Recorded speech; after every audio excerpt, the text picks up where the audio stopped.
Please introduce yourself. Okay, Frank, Candid Frank, right? Yeah. Coach, the biggest thing that you have to look forward to now is the attention you haven't had a chance to have. Look what's happening today. How are you handling the attention and helping the guys to redress how to get prepared for a football game like this with this kind of emotional change? Yeah, I think we're excited about it. That was our whole goal to get here. I know a lot of people didn't believe that we would be at this stage and be playing in this game. And it's a big game, and the magnitude of it is increases during the playoffs. So that's what you ask for as a football player and as a football coach, to have an opportunity to be in these games.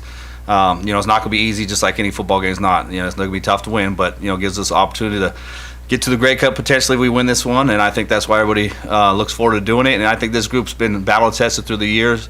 That no stage is too big for them. So I don't think the magnitude of the game is going to make them come out and play tight.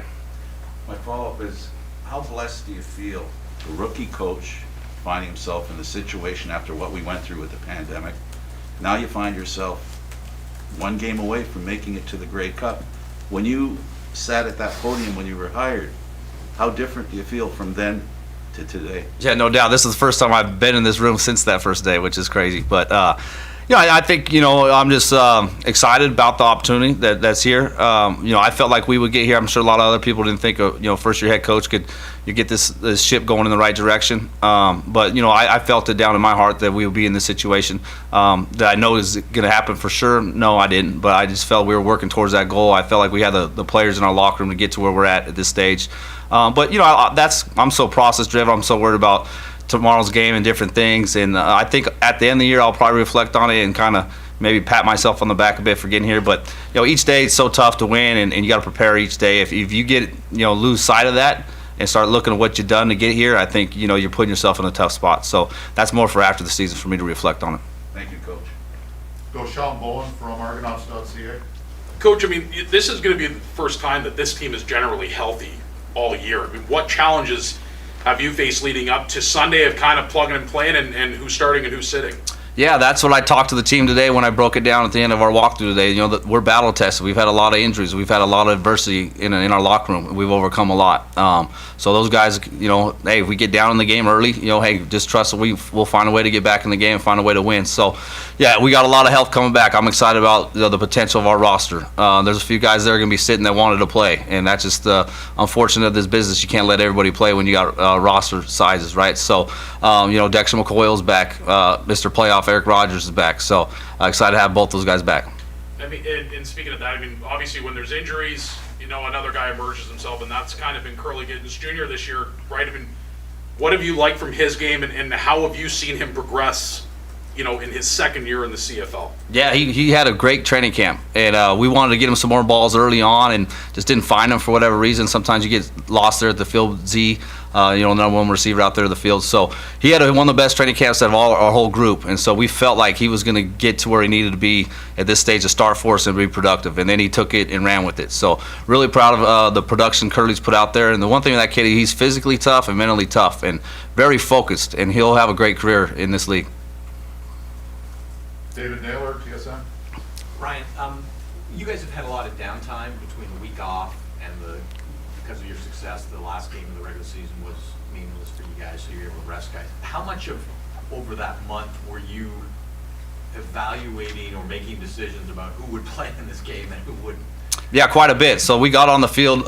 We gave them 6 days off after our last game, and then the bye week, the first round of the playoffs, we got on the field and kind of see where some guys were. We had to see some guys run and do some things live, so where we can hang our hat on them being available for tomorrow's game. So, and then at the same time, I wanted to do a lot more as far as reps and those things, and and there's a give and take. You get better as far as execution, but then you got guys that are going to be sluggish. So I wanted to make sure that my workload that I wanted to get done wasn't going to be too much for the players. So we want to be fresh out of it. I thought we came out of it healthy, which was our main goal.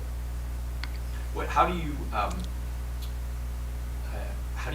make of the fact that Hamilton, you guys did such a good job against Hamilton on defense on the Argonauts' perspective, and basically nobody else shut them down after week 2. How do you view your success defensively against them? Yeah, we've done a good job on defense. And early on when we had Glenn here, we did a good job on defense. Offensively, we didn't play that well, at Hamilton our first game. But then Chris came over, and we just had a different method of way we're teaching things. But I thought those guys, they've gave up some big plays, but they haven't give up a lot of touchdowns. And so that's the thing. We bend, we don't break. And then when we need to make a stop, those guys have made a stop. And if you look back at it, the play of the year was probably when we stopped Jeremiah on the goal line, like the 3-yard line. And then they had to kick a field goal, and then we ended up coming back to kick a field goal. So if we don't make that play there, it might be a different situation. We might be playing at Hamilton right now instead of playing at home. Last question. I know it's a unique circumstance that you had to have a couple of defensive coaches leave mid-season for non-football. I think anything had to do with football, and Chris come in. How would you describe that transition of him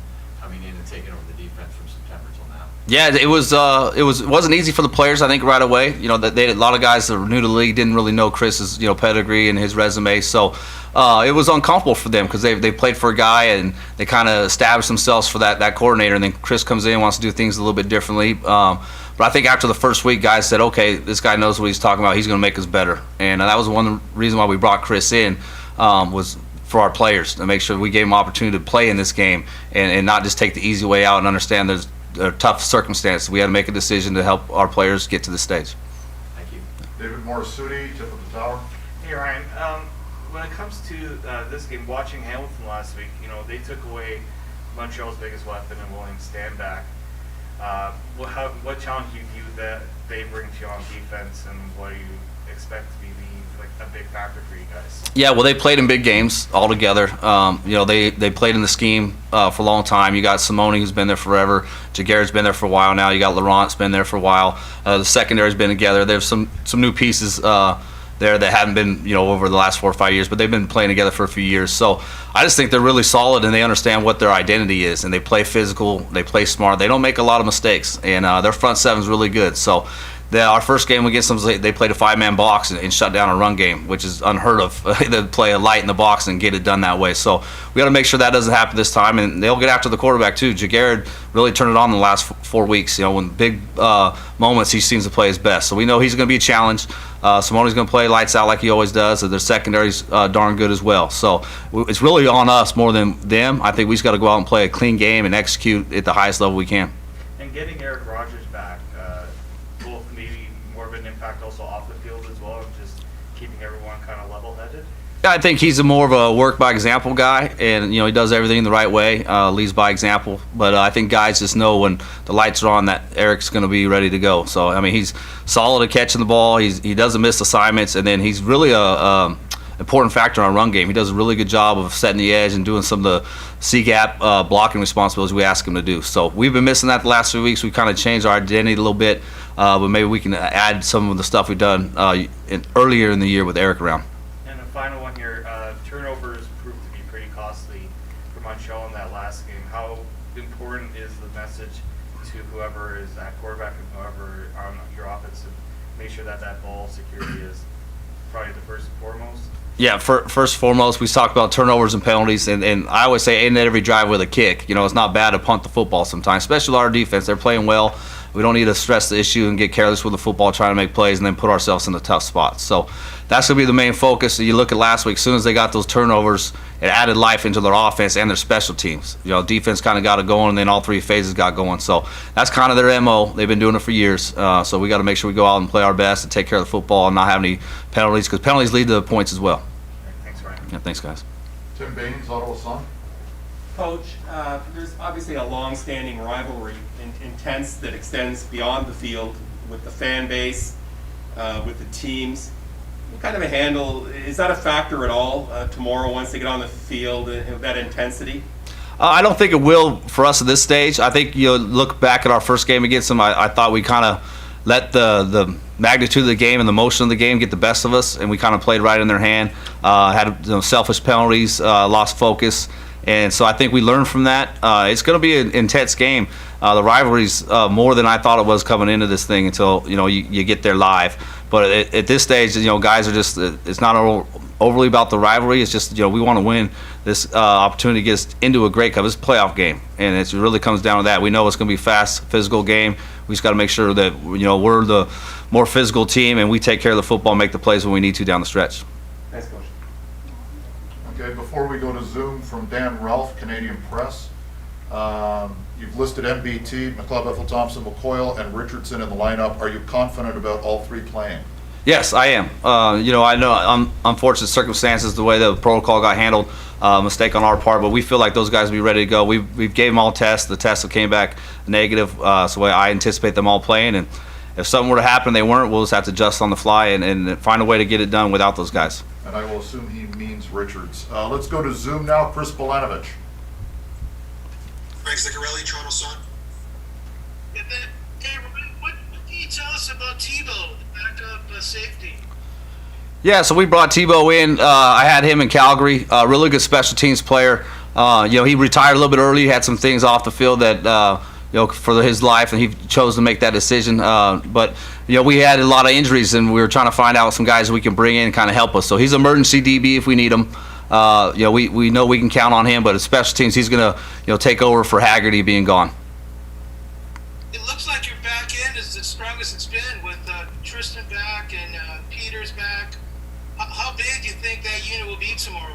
Yeah, it's going to be huge. I mean, we got some length back, and we got our boundary cornerback, which is huge. I felt like those guys have played well all year. I feel good about all our DBs. Not only are they good ball hawks, they can make play on the football, but they're darn physical in the run game too. So they know they got to be able to come and be our D gap support players and make some plays in the run game as well. But the length of our secondary, I think, you can see we've given up some deep balls, but then we recover and find a way to make a play on it. So I'm looking forward to those guys playing tomorrow. Hey, Ryan, I'm pretty sure you had Ivy at left tackle in the Edmonton game. You got him at right tackle for tomorrow. What kind of a football player is he, you think? Good football player. He came in and did some good things for us at the left tackle. We just had to do that for that game, and unfortunately, Tate got injured, so we had to move him to the right. So he's had 2 weeks to do it. We had the week of the bye week, and then this whole week. So we feel comfortable where he's at. Is it going to be a solid game every play? I'm sure he's going to have his ups and downs. We just got to make sure we keep him focused and dialed in, and that he plays with confidence and makes great decisions and trust his decision making. Ryan, do you expect a high-scoring game tomorrow? Oh, you never know. Sometimes you think it's going to be a dogfight and defense is going to control the game, and then you got to score 50 points to win. So we'll just kind of react to whatever the game handles to us. If defense carries us, offense struggles, or defense gives up some plays, and offense has got to pick it up. So all three phases of our team know they got to play their best, and we're a band of brothers, and your brother's down on one side of the ball, while the other side of the ball has got to pick him up. So you never know, but I'm sure it's going to be a physical football game, and I don't anticipate it being an overly high-scoring game. So are you going to sleep well tonight, or are you going to be constantly worrying about what plays you want to run or what kind of game you want to establish? Yeah, I've already been kind of running through my head on that. I got a good idea of how we want to approach the game, how I want to call it, but I usually sleep on it at night, and I finished out my call sheet early in the morning. I went to bed last night at 9, so I got all my sleep caught up, so I should be good to go. I'm sure I won't sleep too well. You'll be restless and anxious, and then my mind wanders quite a bit, so I'm sure it will be tonight. Any special people in the stands for you tomorrow, Ryan? My folks are in town. They've been in town for 2 weeks, and then my wife and then my two young boys. Thanks, Ryan. All the best for you tomorrow. No, thank you. Okay, thank you, Coach. Thanks, guys. Appreciate it. Sure, one more. Quick, we have 5 guys waiting. Yeah, real quick, I know most of the preparation was done before this other thing happened, but were those guys involved in meetings yesterday, today, the guys that are going to be playing but aren't? Yeah, they weren't in meetings yesterday, and they weren't on the practice field. So we found out early in the morning, right when we got into meetings, so we sent those guys home. So unfortunately, they missed the meetings yesterday, and then we Zoomed it all to them today. So we're finding ways to get to I FaceTime with Mac this morning, just talked over some down and distance thoughts, and it's not ideal, but we found a way to get it done. And virtually, I think we're all kind of used to that this year. Right, so any of the communication today, you're able to? Yeah, we can still get it to them. We just can't be doing it in person. So. Thank you. Yep. Thanks. All right. Okay, thank you, Thanks, Coach. guys.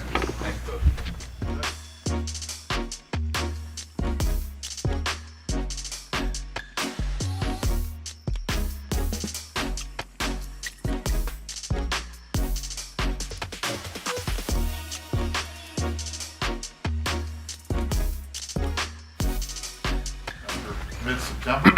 If you have a question for Eric, please raise your hand. Frank Stanisi. Eric, Candid, thank you for taking this time for us.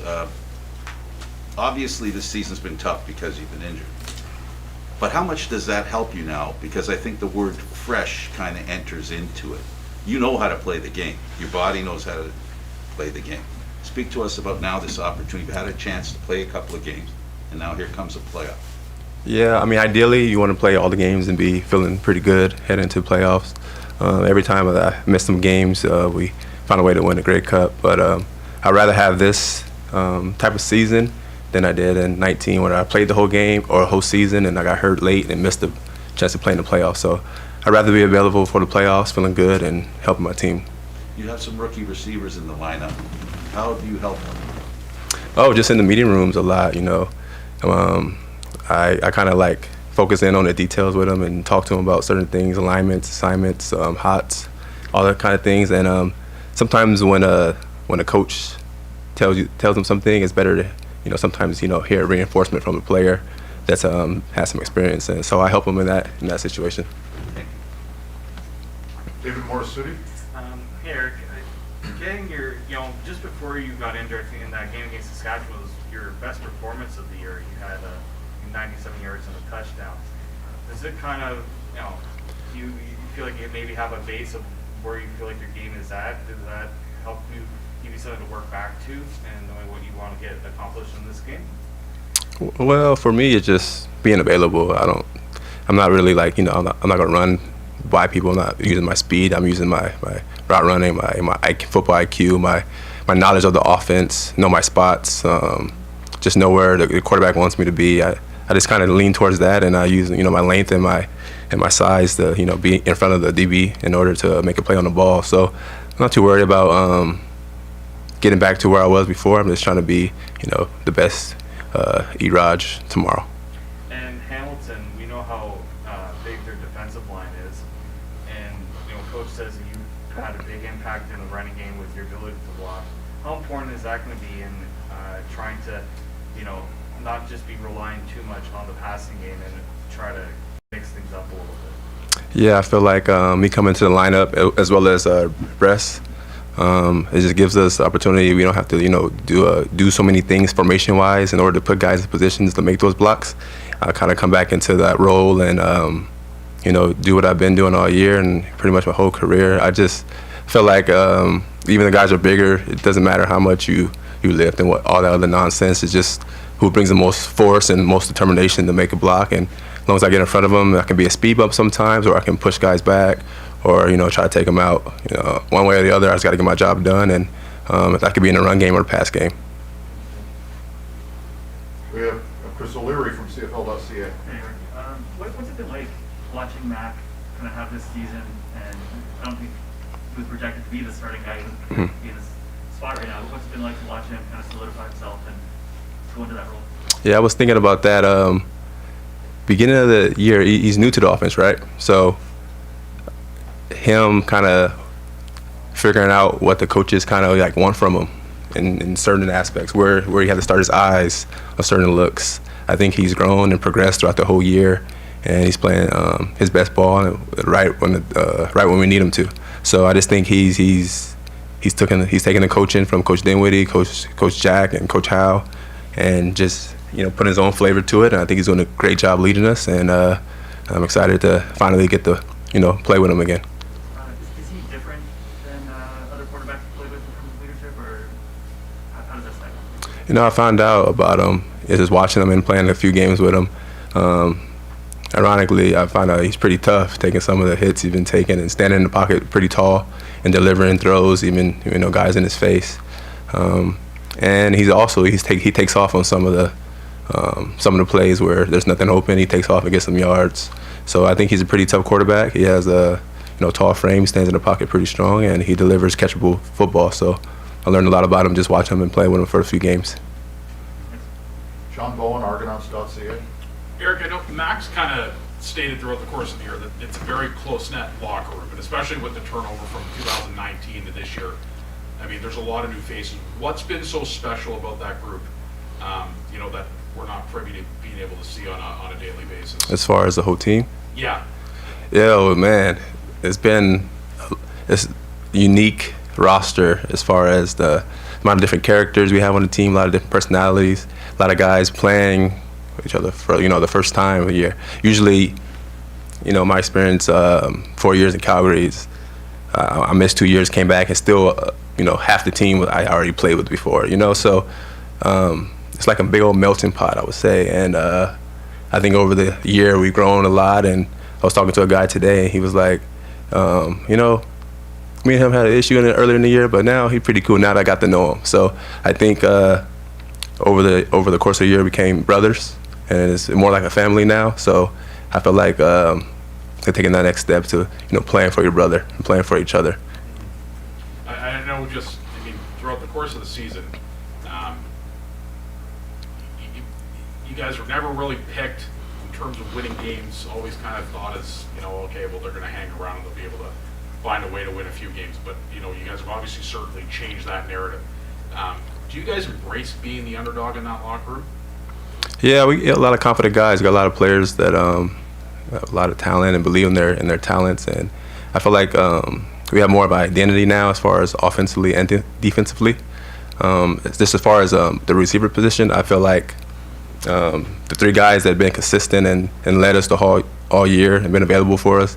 Obviously, Tavares and Kurleigh have played the whole year well, and Ricky Collins, he missed one game for COVID protocols, but I think those three guys have definitely led our position and been reliable leaders for us, and we couldn't be here in this position without those three for sure. So, this is props off to them. Awesome, thank you. Now we go to Zoom then. Chris Bolanovich. Frank, do you have a question? No, I'm good, Chris. Thanks, Frank. Okay, thank you, Art. All right, thanks.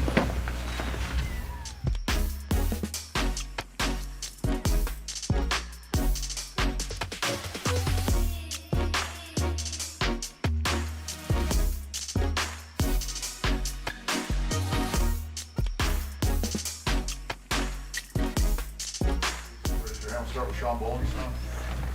Argonauts.ca. Kurleigh, Ryan was just, talking about your mental toughness and just, how you've been able to progress in such a short period of time.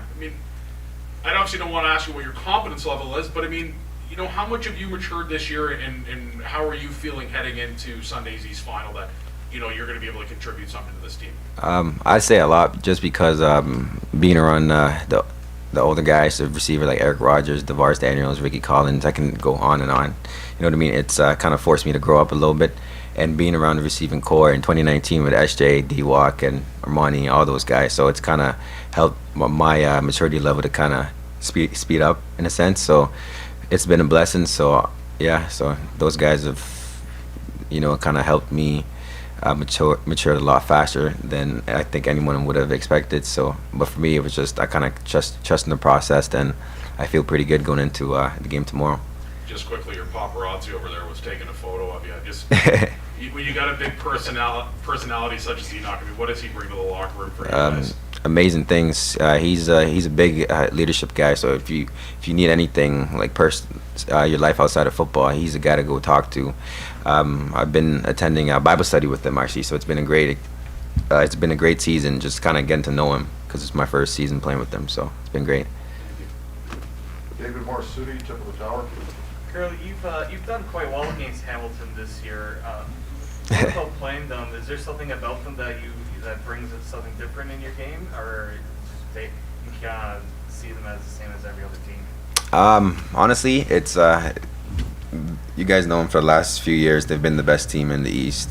So to go against the best, you got to play your best. And for me, I like playing against the best because it brings out the best in you. So yeah.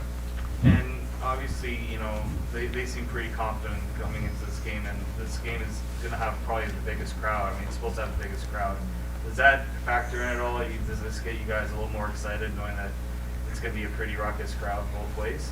Definitely. We want to play again. We want to play in front of as many fans as we can. So knowing that's going to be a good crowd, hopefully mostly Argos fans, it'll definitely be something to get excited about. Thanks, Denise from Candid Frank Live. Preparation, hard work, opportunity. As a rookie, you haven't had a lot of time to prepare. You haven't had a lot of time to work hard. How appreciative are you of this opportunity so early in your career? Oh, it's a blessing. You know what I mean? That's life, though. You know what I mean? Sometimes you don't prepare for things, but once they come at you, it's how you handle it and how you handle yourself. So it's all I can say. It's just been a big blessing in my life. It's really important. You talked a little bit about the experienced players. How great is that an opportunity for a guy that likes to work hard like you to have the opportunity to see veterans that know how to work?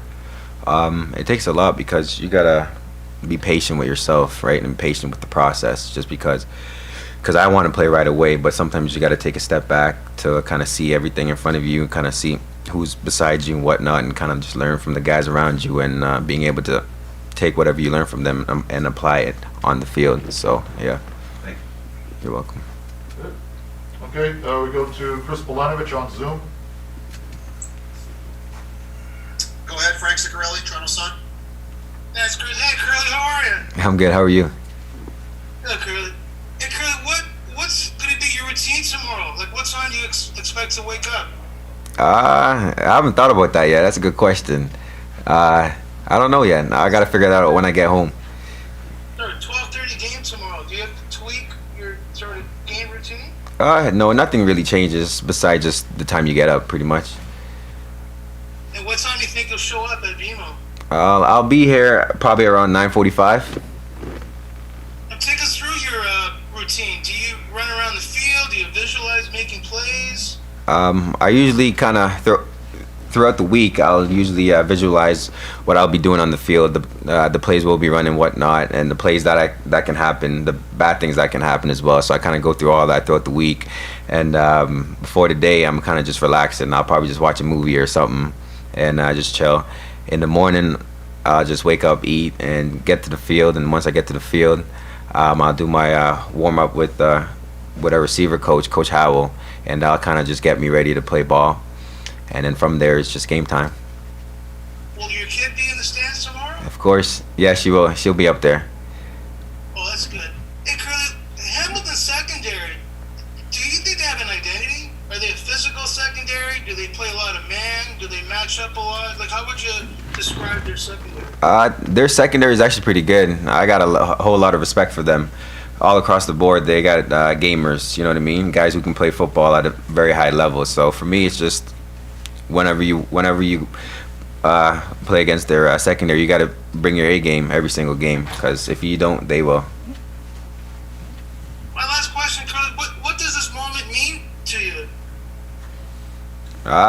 It means everything. It's all the hard work is paying off, but it's just one step to where I'm trying to get, where we're trying to get to as a team. So I'm gonna enjoy the moment.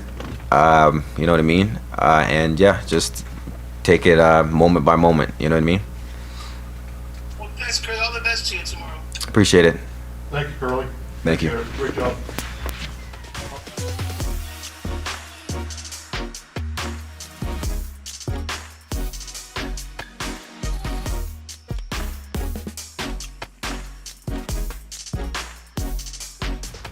I won't ask where your daughter is. Yes, please. Did you tell him? No daughter questions. Just about tomorrow.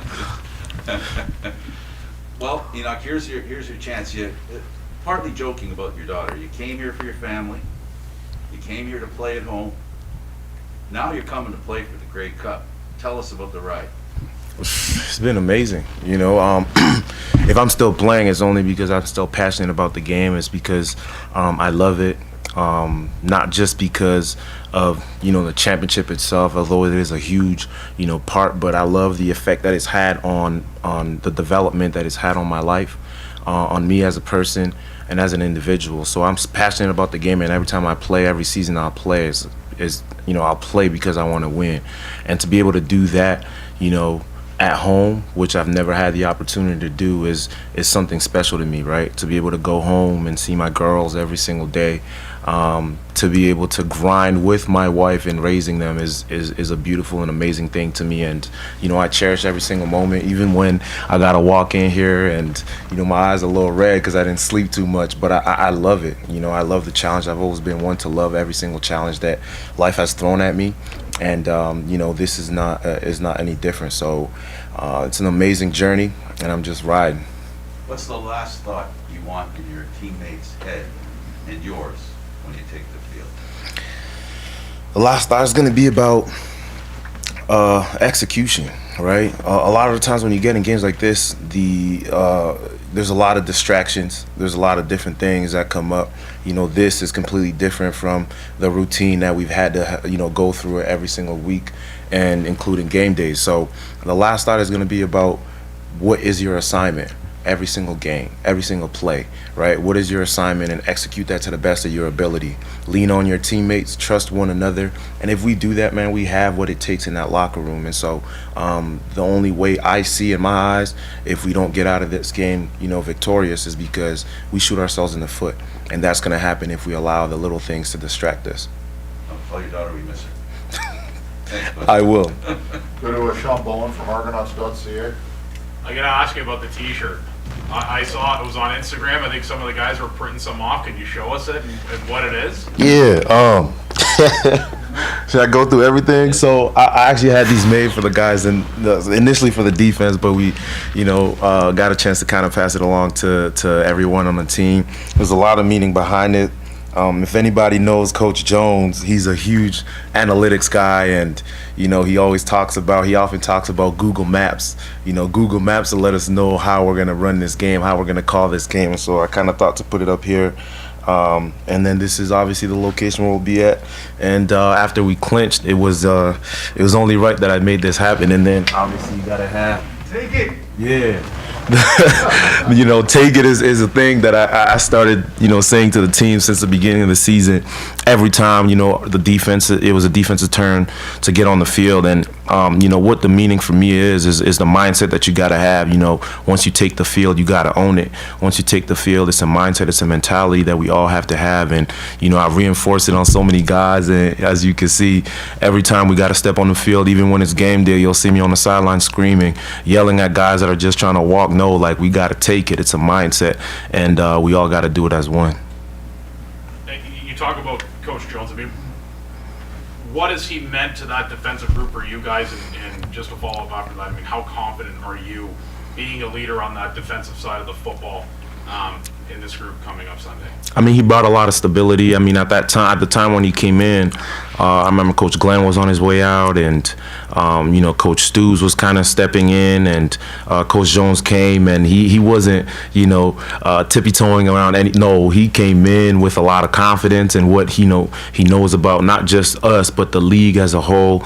And you look at his resume, that he's had success in the past, and it's not by any chance that we're in the situation that we're in right now. And so he brought stability, he brought confidence. He talks a lot about the little things. He talks a lot about small details that we need to continue to fix and get better at whenever it comes to any type of defense he calls. And everybody knows how Coach Jones is a big pressure guy. So just him coming here, it changes the whole dynamic and personality and who we are as a defense. Every other team that we started to play, I remember we went to Montreal, and pre-game I was talking to some of the the quarterbacks over there. VA, I think Schultz was actually a starter, and he's like, man, I already know what to expect from a Chris Jones defense, and we hadn't even stepped in on the field yet. And so just his presence alone is amazing for us, and it had a great effect on our progression, our evolution as a whole defense.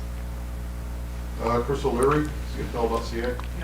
You guys are kind of like a cast of a lot of new faces this year. You've been in the league a long time. Like, how hard is it to do what you guys are doing, kind of with a lot of new people together and kind of the success that you've had? I'm glad you asked that question, Chris.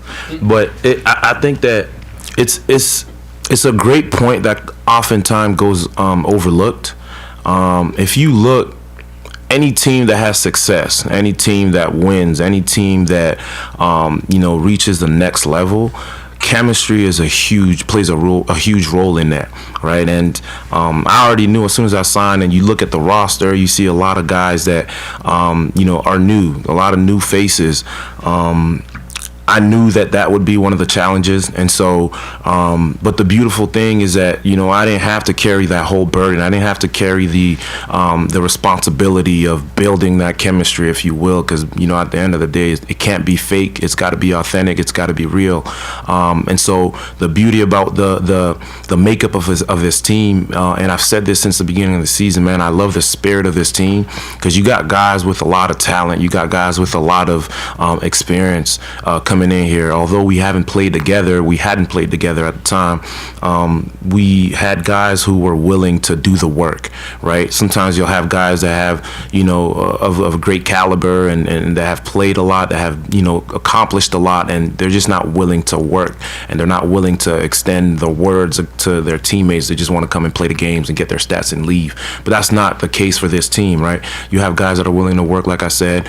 There were ups, there were downs, but you know, we stayed together.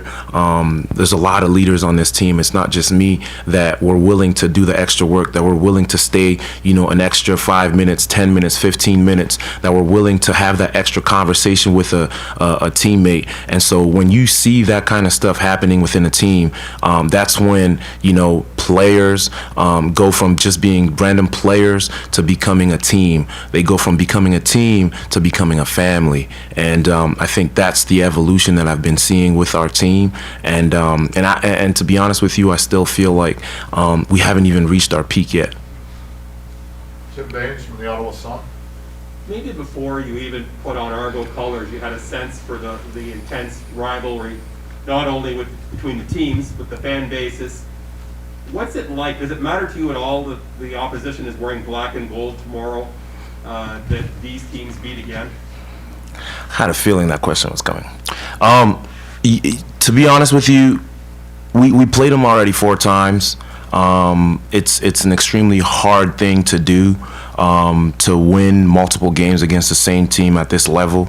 And so we're happy about what's happened, but you know, we got to understand the moment and know exactly that if we're where we are right now, everything that we've done up until this point does not matter at all, right? But at the end of the day, we got to know our opponents, and which we do.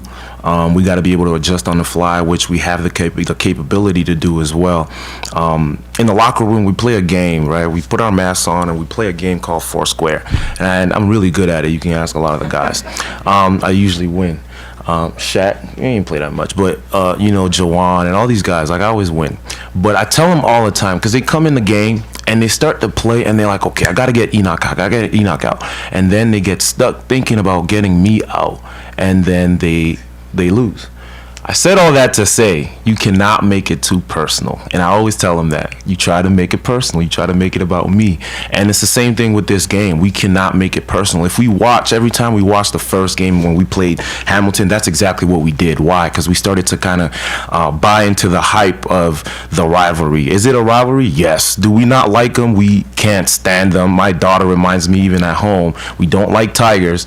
And so, you know, it's the reality of the situation, but we can't get caught up in trying to make it too personal, right? It goes back to what I answered earlier, talking about remembering that, you know, it's about the assignment and executing to the best of our abilities and not letting the distractions. And at the end of the day, the truth of the matter is that, you know, thinking of this game so much, too much about the fact that it is a rivalry is actually going to be a distraction as well. Thanks. David Morisuti from Tip of the Tower. Hey, Enoch, there's been a lot of talk about Hamilton's defense and how strong of a unit they are, especially after their last game. But you guys have done pretty well yourselves, especially against Hamilton the last 3 games. What does that say about the confidence of the group to knowing that you guys are able to go toe-to-toe with a defense just as good as Hamilton? Man, it means a lot. I know everybody that steps on the field in special teams, we're all rooting for them. We're all supporting and encouraging them as well. You know, the offense, you know, loves and respects everything that they do. The defense is the same way as well. And so it's really about pride, man. And these guys that, you know, step in there, and everybody that plays offense and defense that steps in on there as well has a lot of pride in taking that seriously. And at the end of the day, it'd be a mistake for us not to emphasize emphasize the importance of, you know, special teams in, you know, the CFL period. And, you know, Coach Reinbold out there, he's as good as they come out here, and he is going to keep you on your toes. And I guarantee, right, I guarantee that tomorrow we're going to see some type of fake, some type of weird look that, you know, we hadn't seen before, but we've been preparing for that as well. And so, you know, we know who we're up against as far as the team that they are, but I know, you know, Coach Reinbold is a really good coach, and he does a great job. So,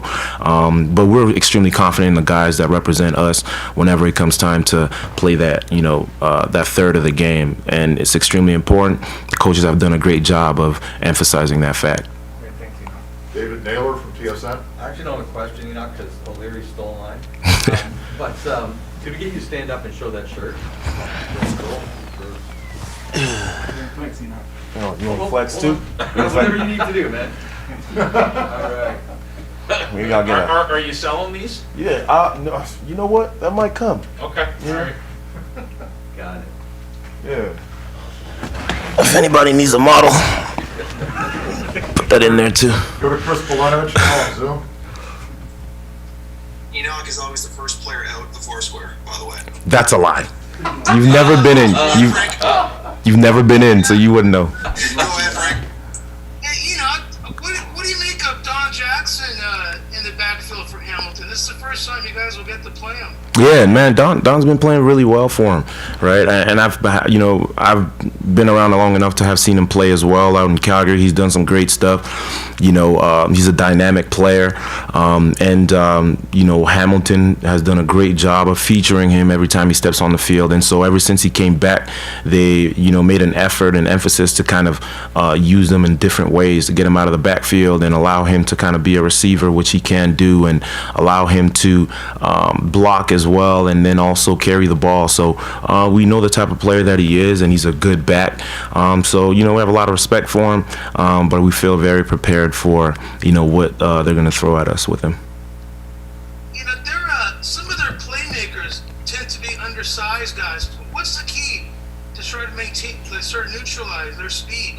You know, just be aggressive with them. You know, we talked already. Coach was mentioning about the length that we have as a defense. I remember one time, I can't remember when it was, I was walking around when I really first realized, you know, how long we are in the back end, and how thick we are as well. But we're a pretty big group in the back end, and you know, big, but we can still move, and extremely physical. And so if there's any advantage that we can kind of have, is that right there, the ability to be physical with guys that are much smaller, you know, quick guys. And so we don't want to leave Mazzoli to be comfortable in the pocket, but, you know, we're trying to make him as uncomfortable as possible and be as physical as we can with the guys that, you know, are going to be up in front of us. And so that's really, you know, our mindset as well. You know, obviously, you guys haven't really played in a while. Do you feel refreshed and reinvigorated? Yeah, I feel rejuvenated. Feel really good. We had a lot of time to, you know, think about different things, and you know, plan a lot of different stuff. So perfect a lot of things that matter to us. You know, focus on us as opposed to, you know, whoever we were going to play prior to us figuring out who it was going to be. And you know, this week it's been about, you know, just iron some details out, and we did that. You know, like I said, these games, oftentimes you try to make it too much about the opponent, when in reality, if you can focus on yourself and you know, allow yourself to perform to the best of your ability, you give yourselves the best chance. And so that's what we did this week, and we feel extremely prepared.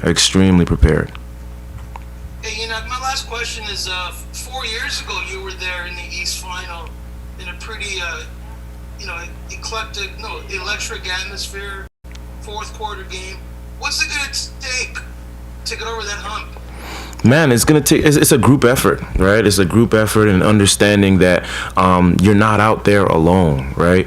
Oftentimes we like to talk about making the one-on-one play and being dominant by yourself, but at the end of the day, this is the most amazing sport out there because it forces you to utilize everybody on the field. And when one guy is not doing his job, it's hurting the whole team. And so again, it comes down to playing as one, playing as a team, not being an individual out there, not playing, doing your own thing, but realizing and recognizing the moment, getting the play, executing the play, and doing your 1/12 of the play every single time and time again, regardless of what the scoreboard may say, from the first whistle until the last one, being, extremely focused and executing from the beginning until the end of the game.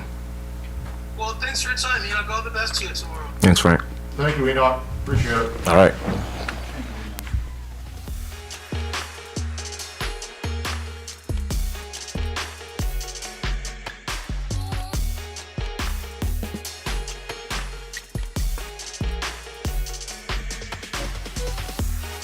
For Shaq, please raise your hand. Start with Frank. How you guys doing? Handed Frank live. Hey, Shaq. How you doing? Good afternoon. Good afternoon. Traditionally, it's said that in football, offense sells tickets, defense wins championships. What about your defense is going to win a championship? And I don't want to get ahead of it. Who's going to win this game? We'll start with this game. Yeah. Our defense is aggressive. We try to be dominant up front, stop the run. We're competitive in the back end. We make plays, turnovers, opportunistic as far as second down, getting off the field, things like that. When we see the ball loose, we try to get it. We try to take as many opportunities as we can to, leave our imprint on the game, basically. Don Jackson's the running back. You haven't seen him. What do you know about him? What are you going to do about him? We're gonna want to know what we're gonna do. We're gonna stop him, but he's a good back. He's a good runner, good pass catcher, fast, aggressive as far as finishing runs and everything like that. So you just gotta show up and you gotta hit guys like that. Basically, hit them all game long and fly around and things will be all right. Thank you. David Morisuti from Tip of the Tower. Hey, How Shaq, you doing? you were brought in here late in 2019, and now based on what the team has went from then to now, what's been the biggest transformation you've seen? Well, it's a completely different team, roster, coaches, expectations. I was making a joke earlier. Dinwiddie's always in the playoffs, always first round bye. And I look around the locker room. I used to play for Calgary. There's a lot of guys at Calgary that just know the playoffs. They know the first round bye. They know the finals, the Grey Cup. So it's like a lot of the guys have high expectations on their seasons. To be in this position, playing for championships, playing in the playoffs. A lot of us expect to be here, so we plan on taking advantage of being here again. Actually, that was going to be my follow-up in that from your time in Calgary and a lot of people here, you've had that first round bye quite often. You know what it's like. But what's the challenge of that, and knowing that you're going up against a team that just had a really good performance and is trying to take the momentum from that against you guys? Well, I always rest versus rust. I always go with the rest because guys that have been here, they know what it takes when you get to that stage and you get to the game. So you kind of some guys can just be off for a while and then come back and fall right back in line. I feel like we got a lot of players like that where we got some veteran players. So that rest is what they needed more so than running every day or playing another game. I think that rest will help us be sharper for the game. Sean Bowen from Argonauts.ca. Kind of nervous, man. It's all good though. What's for? Kind of nervous. It's all good though. You're nervous? A little bit. Well, I was going to compliment you. I was going to say, you're a very calm, cool, and collected Really? player. Thank you. And just your mentality as well. But I mean, when you're going up against, a rival in Hamilton, where there's been some theatrics throughout the course of the year, how do you get this group just to kind of remain calm and not get sucked into, taking PIs or taking, excessive penalties after the whistle and just playing within your game? Yeah, so I always equate it, if I feel the moment getting big, I always just say to myself, it's just like practice. This is just like practice. This is 12-on-12 football. We do this every day. Been doing this since we were young kids. So this is just like practice, even though everybody's here watching and cheering. Actually, it's just like practice. Mm-hmm. It is a feeling, physical feeling. Like when people get nervous, they actually feel, their body feels nervous. They shake and stuff like that. I've been telling people, young players, that that feeling that your heart is pumping out is adrenaline. So if you use that adrenaline to make you sharper, make you faster, make you see things, quicker, mentally, if you classify it as adrenaline, then you can use it. If you feel like it's nervous, then you might, get distracted. I use that energy that is going to be tomorrow. Everybody's going to be there. It's going to be amazing energy. I'm going to use that energy, control it, and then I'm going to, go out to perform and do my job like we've been doing, every game, every practice. It's the same. Just use that energy that's there to make you better. You talk about the crowd. What does it mean for you guys and how hard you've worked to be able to play this game at home? Yeah, we've been dominant at home all year. It was a key of ours. We struggled on the road until we started to figure out, the challenges of the road games. But at home, it's a different type of confidence that we have. So we did work all year long to get home field advantage for, that was really our goal. Of course our goal was the Grey Cup, but it was the first round bye and home field advantage. That was our goal this year. So going out and doing that and knowing that we have a home game gives the team confidence. So it didn't matter who you brought out. You could have brought Winnipeg back. We would have felt like we would have beat them just like we beat them before. So it's like at home, I think we're just a completely different team at home. Thank you. Is that it? Okay, appreciate it. All right. Perfect. Thank you guys. Thanks, Shaq. you. Thank you all for showing up.